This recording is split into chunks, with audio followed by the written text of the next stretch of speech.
Ուրեմն այսօր մենք խոսալու ենք վերջերս շատ հայտնի երիտասարդների մեջ ու ոչ միայն երիտասարդների մեջ ու ոչ միայն հայ երիտասարդների, այլ ամբողջ աշխարհում HBO ալիքի նախագծի մասին Գահերի խաղը, որ տենց էր կոչվում, որը Ջորջ Մարտինի վեպի հիման վրա է նկարված այդ ֆիլմը։ Մենք ֆիլմի մասին չենք խոսալու, մենք իր վեպերի մասին ենք խոսալու։ Իրականում կներեք, եթե ես իմ խոսքի ընթացքում կասեմ բաներ, որոնք ֆիլմում չեն, ես ծանոթ եմ դրանց պատմություններին վեպից, ոչ թե ֆիլմերից։ Եվ երկրորդ մասը կա հիմա, որ արդեն ինչքան գիտեմ մի սեզոն արդեն գնացել է, Վիշապների տունը, որը էլի Ջորջ Մարտինի վեպի հիման վրա է, դրանք 5 վեպեր են, որոնք ստեղծել են մի ուրիշ աշխարհ, որտեղ տարբեր գործողություններ են լինում։ Ուրեմն հասկանալու համար, թե ինչի մասին է խոսում Ջորջ Մարտինը ու ինչ նշանակություն ու ազդեցություն կարող է ունենալ Ջորջ Մարտինի վեպը քրիստոնյաների համար, նախ մենք պետք է փորձենք հասկանալ, թե ով է Ջորջ Մարտինը։ Ուրեմն Ջորջ Մարտինը ապրում Միացյալ Նահանգներում, Նյու Մեքսիկո նահանգում, ինքը թեև մկրտված է կաթոլիկ եկեղեցում, բայց ինքը իրեն համարում է ավելի շուտ աթեիստ։ Ուրեմն, քանի որ սյուժեն շատ երկար է, սյուժետում տարբեր գծեր կան, որոնք գնում են անընդհատ, մենք մեզ հետաքրքրող մասին մենք խոսանք, այն է, թե ինչ կրոնական հայացքներ կան ու ընդհանրապես կրոնի հանդեպ ինչ վերաբերմունք կա Ջորջ Մարտինի մոտ։ Մեր մյուս հանդիպմանը մենք խոսելու ենք Տոլկինի մասին, ով գրել է Մատանիների տիրակալը վեպը եւ Սիվ Մարիլյոնը, ով քրիստոնյա է, համոզված քրիստոնյա է եւ շատ քրիստոնեական գաղափարներ ունի։ Ջորջ Մարտինի վեպերի շարքը մի տեսակ ի հակազդեցություն է գրված Տոլկինի վեպին եւ փորձում է ցույց տալ կրոնի շահարկումները, այսպես ասած։ Ուրեմն նախ եւ առաջ թե ինչի մասին է Գահերի խաղը վեպը ընդհանրապես եւ ստեղ մի քանի վեպեր կան, ուրեմն մեկը Սառույցի եւ կրակի երգը, մեկը հենց Գահերի խաղը, մեկը հիմա վերջացնում է գրում է ինքը Ձմռան քամիները վեպն է, որ դրանց սյուժեի հիման վրա են կառուցվում այս վեպերը։ Ուրեմն վեպում ներկայացվում է 3 հիմնական կրոնական ուղղություն։ Դրանցից առաջինը հյուսիսի կողմում տարածված ուղղությունն է, որը հին աստվածների պաշտամունքն է։ Հին աստվածների պաշտամունքը դրանք հիմնականում բնական, ասենք գետերի, արևի, քամու եւ այլն այս պաշտամունքն է։ Կա 7-ի պաշտամունքը, որը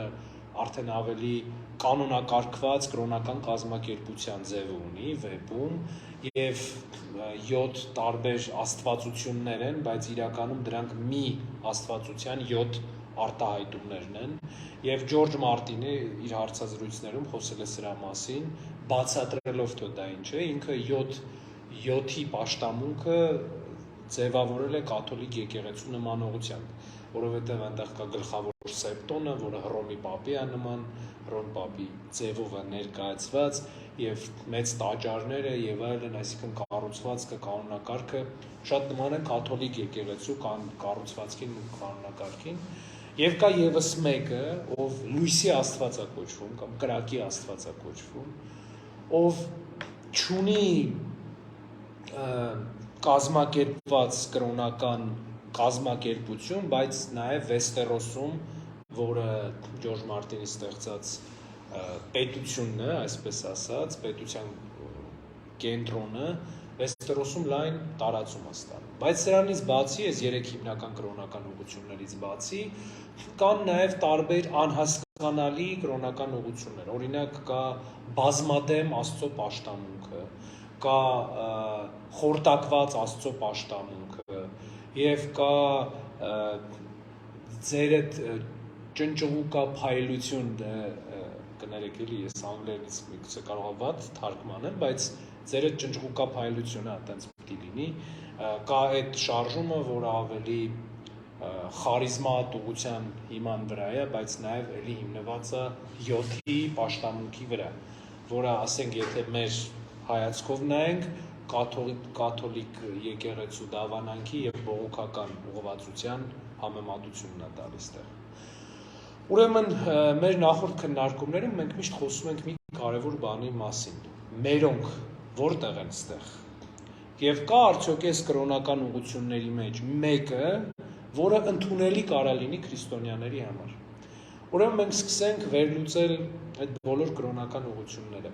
Հին աստվածների պաշտամունքը ինքը ռեալ իրական է ներկայացվում այդ վեպի մեջ եւ կան անտարի զավակները վեպի մեջ եւ դեր են խաղում եւ նրանք են որ ստեղծում են զոմբիներին այսպես ասած քայլող մեռելներին ստեղծում են ի պաշտպանություն մարդկանց հարձակումների եւ նրանց պաշտամունքի մեջ է նաեւ երաճկանի ագրավը որը մի տեսակ վեպ տեսախցիկի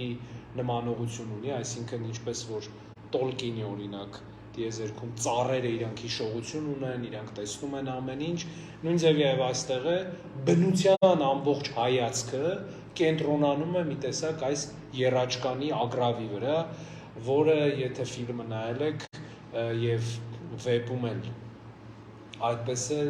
Նեդ Ստարկը գլխավոր հերոսներից մեկը ով անդամալույց էր վերջում ինքն է դառնում այդ երաճկանի ագրավը, այսինքն հետևում է այդ ամեն ինչի։ Ուրեմն սա որպես կրոն գոյություն չունի, որովհետև ստեղ պաշտամունքի առարկա որևէ չկա։ Այսինքն բնությունն է միայն միակ պաշտամունքը։ Եվ խոսելով սրա մասին մենք մի կարևոր թեմայի պիտի անդրադառնանք, որովհետև ընդհանրապես մարդկությունը մեծ հաշվով բաժանվում է երկու հատվածի։ Բնությանը հավատացող մարդկանց եւ հրաշքներին հավատացող մարդկանց։ Ինչպես են մտածում բնությանը հավատացող մարդիկ։ Իրենց գեր պաշտամունքը բնությունը դարձրած մարդիկ։ Ուրեմն վերջի վերջո, եթե մենք օբյեկտիվ նայենք այս իրականությանը, բնությունը ինքը ընդամենը համակարգ է, որտեղ ամեն ինչ մեկը մեկի հետ կապված է։ Օրինակ, շատ չխորանալու համար, հա, այդ կենսաբանական գործընթացների մեջ մի հասարակ բան ասենք։ Խոտակեր կենդանիները ուտում են խոտ, այս կենդանիները ուտում են գիշատիչները, իրանք սատկում են, հողի հետ խառնվում են, դառնում են հող, հարստացնում են այդ հողը, էլի խոտ է ծլում ու խոտակեր կենդանիները էլի ուտում են այդ խոտը, այսինքն այս անընդհատ շրջափուլի մեջ է։ Եվ բնությունը ինքը մի հատ համակարգ է, որտեղ ամեն ինչ ունի իր տրամաբանությունը ու ամեն ինչ ունի իր հերթականությունը։ Ուրեմն երբ որ բնության այս համակարգից դուրս ինչ որ մի բան է լինում, մենք ինչ բառ ենք դրան ասում ենք գեր բնական։ Եվ այս գեր բնական, այսինքն բնությունից դուրս, արտաքինից բնության մեջ մտած մի բանը մենք հրաշք ենք անվանում մեր մեջ։ Եվ կան մարդիկ, ովքեր հրաշքի հավատացող մարդիկ են։ Եվ իրանք քրիստոնյաներն են իհարկե, եւ Աստծուն հավատարիմ մարդիկ։ Այս թեմայի մասին մենք պիտի մի հատ առանձին շատ խոսենք, բայց քանի որ հիմա վեպի մասին ենք խոսում, ուղղակի ես կարճ ակնարկ անենք հասկանալու համար, թե ինչ նկատի ունի Ջորջ Մարտինը իր այս համակարգի մեջ։ Ուրեմն սա կրոն է, որը զուտ համակարգ է ցույց տալիս եւ ինչպես որ յուրաքանչյուր համակարգում, տեսեք մեր օրգանիզմում երբ որ վիրուս է մի հատ մտնում, մեր օրգանիզմը սկսում է արտադրել հակամարմիններ եւ մենք բարձր ջերմություն ենք ունենում եւ այլն եւ շատ ժամանակ մարդիկ այդ պայքարից բարձր ջերմությունից մահանում են։ Այսինքն ոչ թե վիրուսն է իրենց սպանում, այլ հենց իրենց հակամարմիններն են մարդուն սպանում։ Եվ նույն ձևի այս անտարի երեխաները, որ հին աստվածների ստրուկտուրայի կառուցվածքի մեջ են, իրանք հաղթահարելու համար բնությունը վնասող մարդկանց ստեղծում են արարածների ստեղծում են քայլող մեռելների, ովքեր վերջի վերջո վտանգում են հենց իրանց գոյությունը եւ ոչնչացնում են հենց իրանց։ Եվ սա ցույց է տալիս այս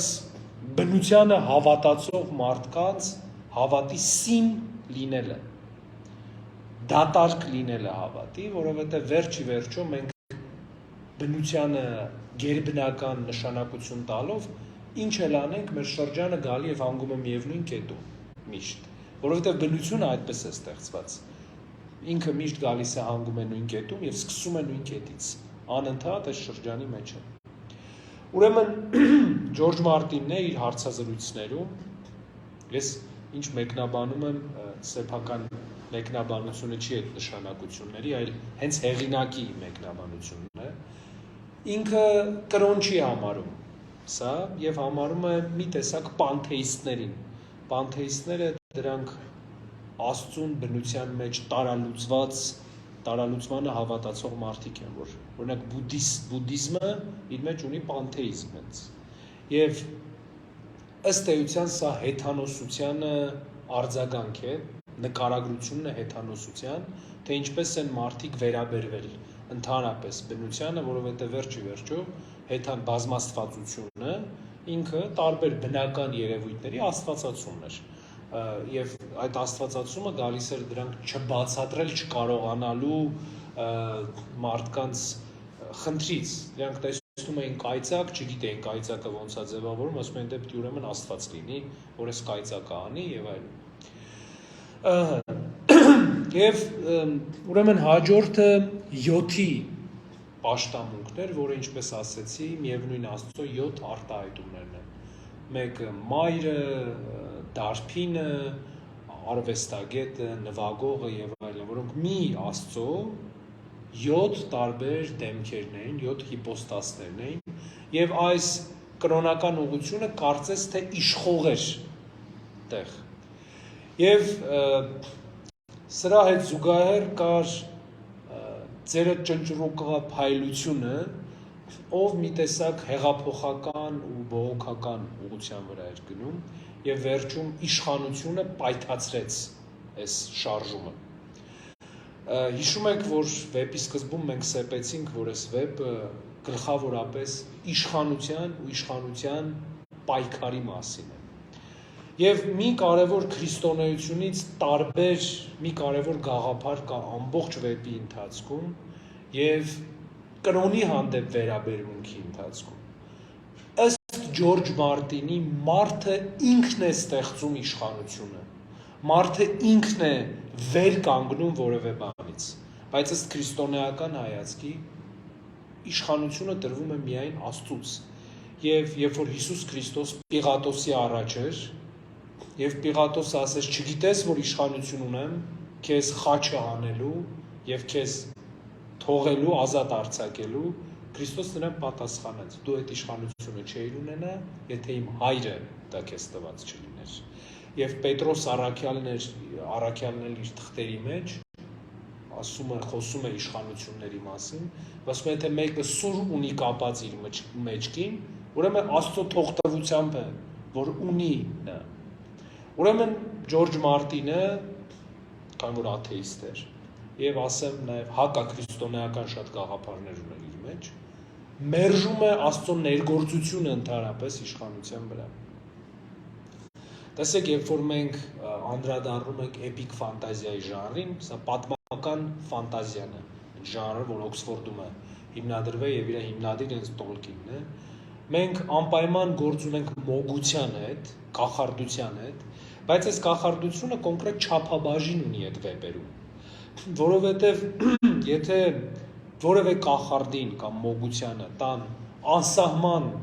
կարողություն, օրինակ ասենք իր դեմը մի հատ զորք է գալիս, ինքը տարբեր ձեռքերի շարժումներով, ասենք ոչնչացնում է այդ զորքը, այդ աշխարհում կիշխեին ոչ թե թագավորները,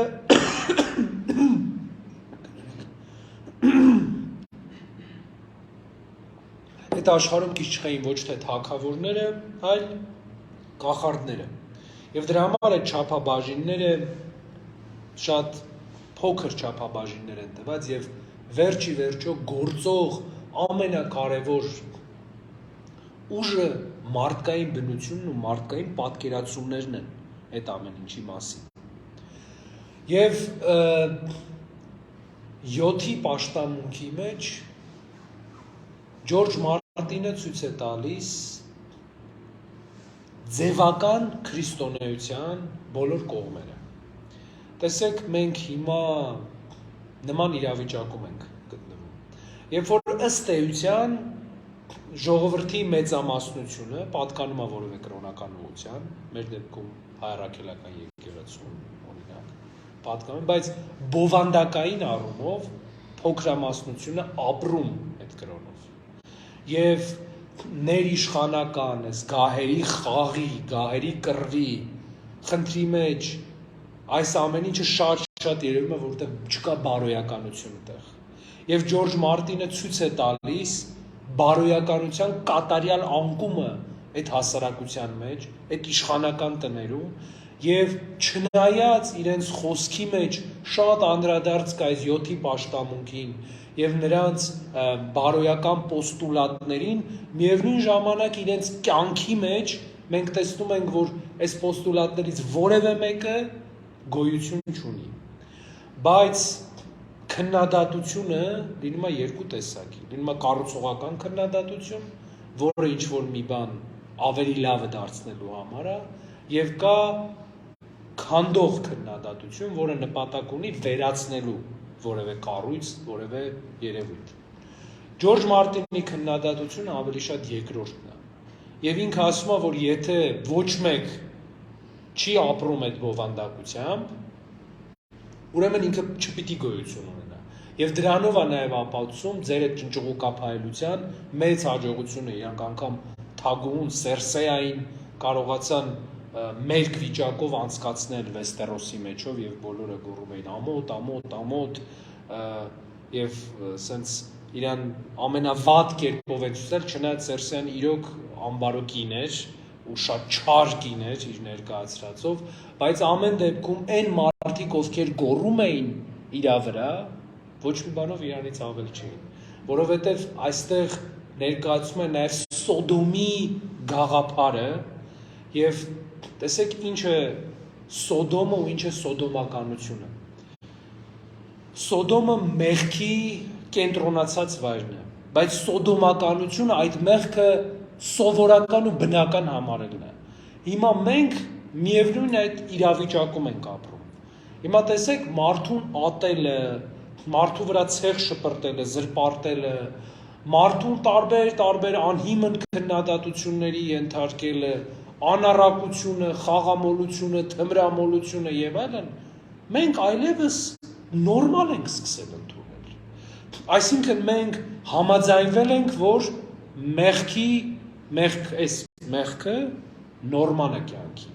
Եվ սա սոդոմականությունն է հենց։ Եվ ստեղա, որ մարդկությունը, հասարակությունը սկսում է փտել, որովհետև ինքը անընդհատ մեղքի մեջ է ու բարոյականության ոչ մի ուղղություն չունի ընթանալու։ Եվ Ջորջ Մարտինի 7-ի պաշտամունքի նկարագրությունը ու վեպում ինքը բավականին խորը ու լայն անդրադարձ ունի սրան, ցույց է տալիս ըստ էության այն պատճառը, որ ինքը իրան աթեիստ է համարում։ Այսինքն ինքը մտածում է, որ եկեղեցին եւ քրիստոնեությունը եկեղեցու մեկնաբանությամբ եւ եկեղեցու ներսում որպես գաղափար գոյություն ունի, բայց որպես կյանք ռեալ գոյություն չունի։ Ու ինքը վեպում իհարկե ցույց չի տալի որևէ մեկին, որ ապրում է դրանով։ Բայց սա իհարկե քանդող քննադատություն է, որովհետեւ մեր կյանքում մենք այո տեսնում ենք այդ խնդիրը, բայց մենք նաև գիտենք, որ եկեղեցին տրված է մարդուն որպես առողջարան եւ մեղավոր մարդը մտնելով եկեղեցի պիտի փոխի իր բովանդակությունը եւ դրա համար է ստեղծված եկեղեցին, որպեսզի ինքը ավելի լավը դառնա։ Այսինքն Քրիստոսի է խոսքը, որ ես չեկա առողջների համար, այլ եկա հիվանդների համար, կյանքի է վերածվում, մարմին է առնում հենց եկեղեցում, որովհետև այո, եկեղեցու ամբողջ գոյության ընթացքում եկեղեցու մեծամասնությունը եղել են մեղավոր մարդիկ։ Եվ սա Աստծո կամքն է, որ լինեն մեղավոր մարդիկ, որտեղ մեղավոր մարդիկ կարիք ունեն մաքրվելու իրենց մեղքերից։ Եվ մեղավոր մարդը մտնելով եկեղեցի խոստովանում է, որ ինքը նախ եւ առաջ մեղավոր է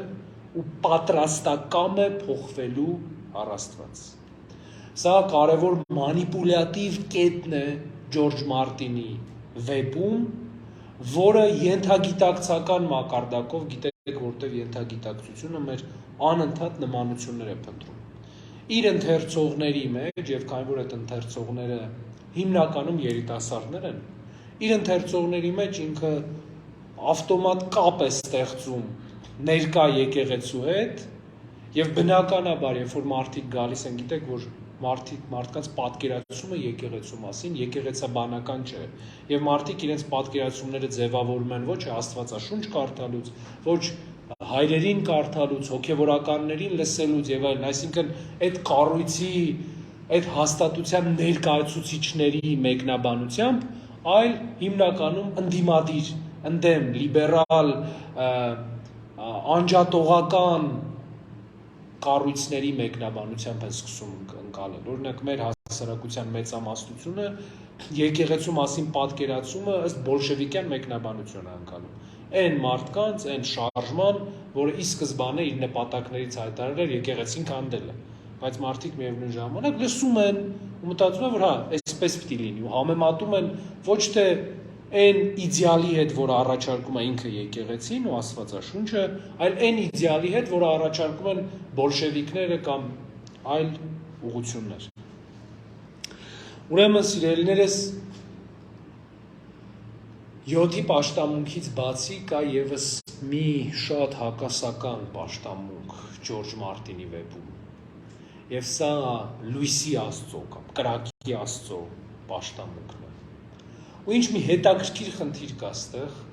ես ի սկզբանե ասեմ, որ սա սատանայի մեկնաբանությունն է եւ սատանայի կերպարն է իր բոլոր վեպերի մեջ։ Նախ եւ առաջ մենք պարզ զգում եւ տեսնում ենք, որ Ջորջ Մարտինը շատ դրական վերաբերմունք ունի այս պաշտամունքի մեջ։ Եվ երկու հակասող կողմեր կան իրար։ Ուրեմն նախ այդ քայլող մեռելներին սպանել կարող էր իր կրակը, այդ լույսի Աստծո կրակը։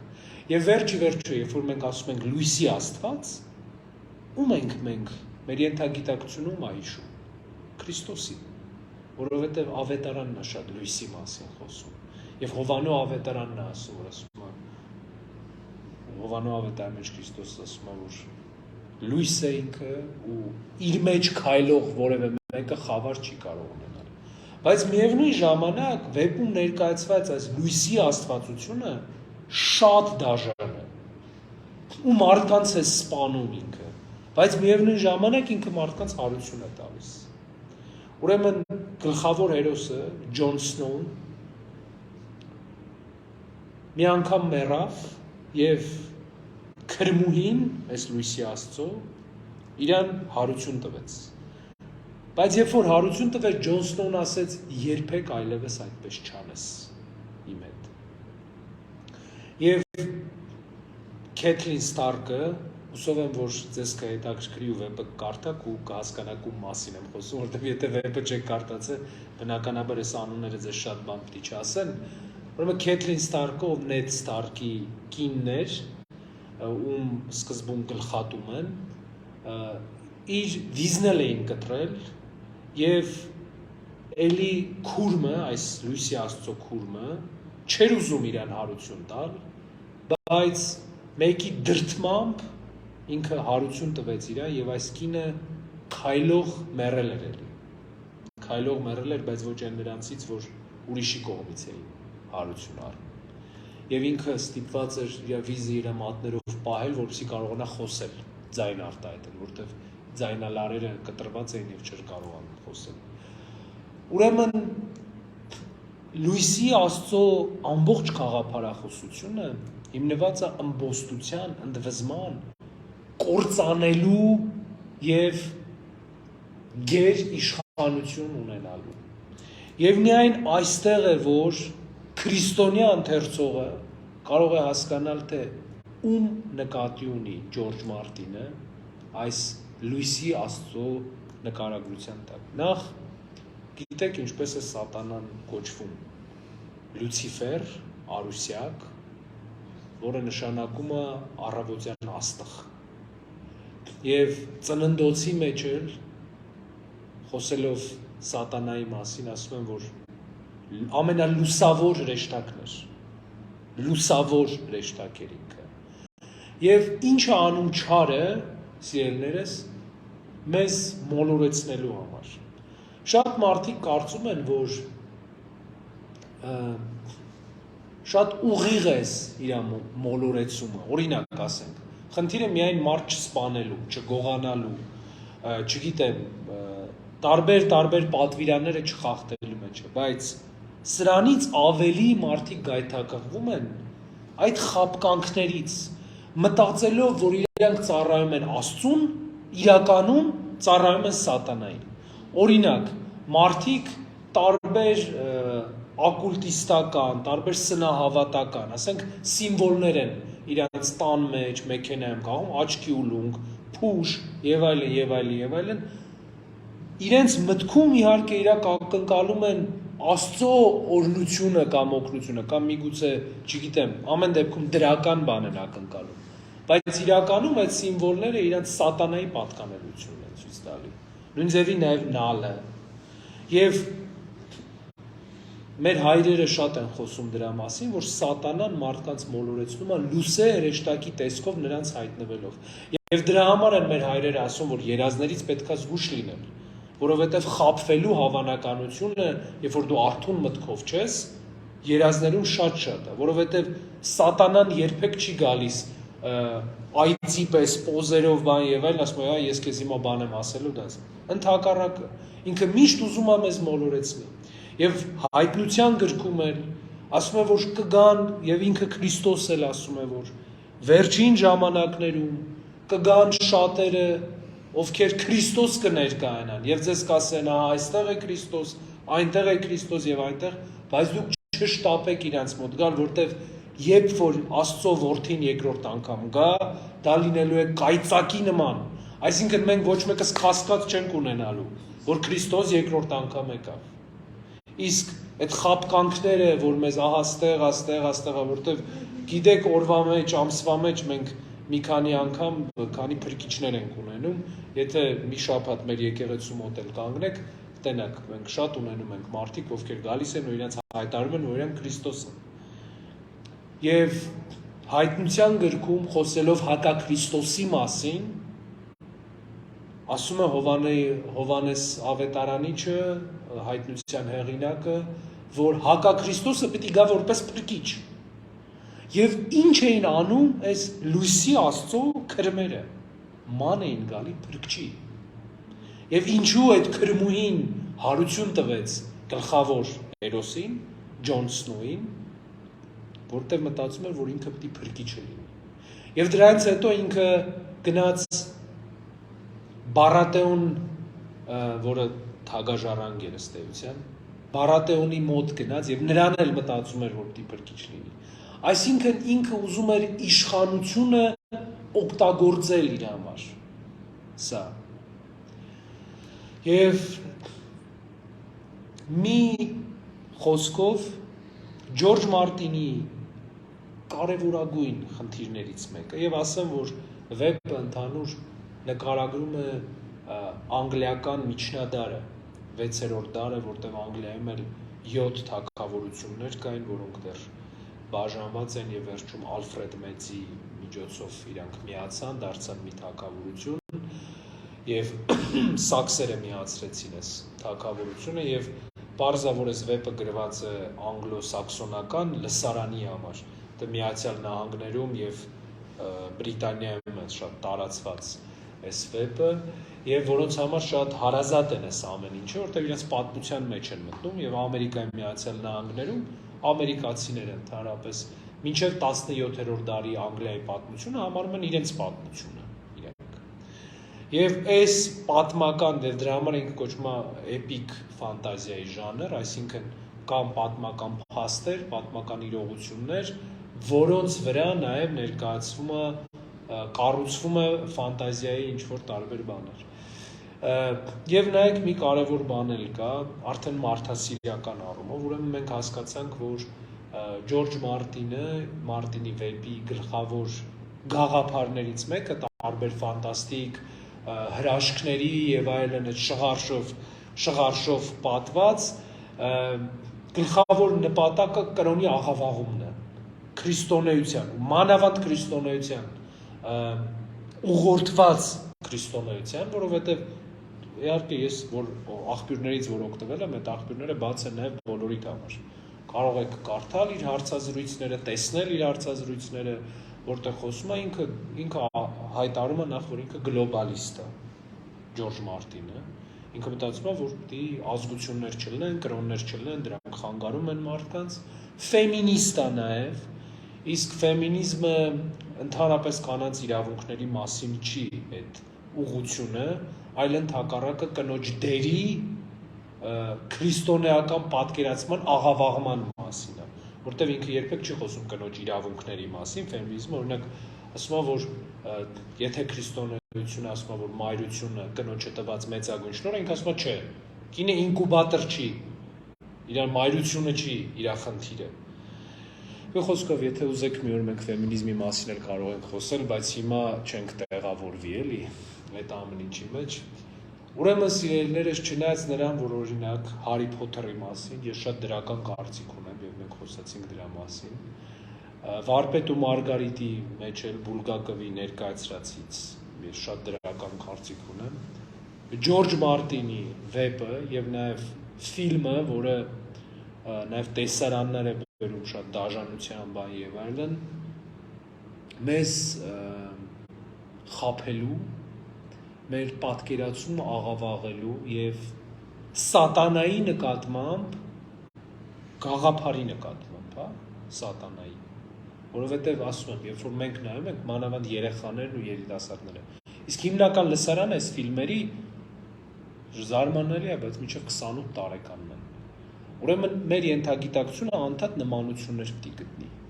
Եվ երբ որ հայտնվեն տենց կերպարներ, մենք հարազատ ինչ-որ բան պիտի լսկանք դա ու լսենք։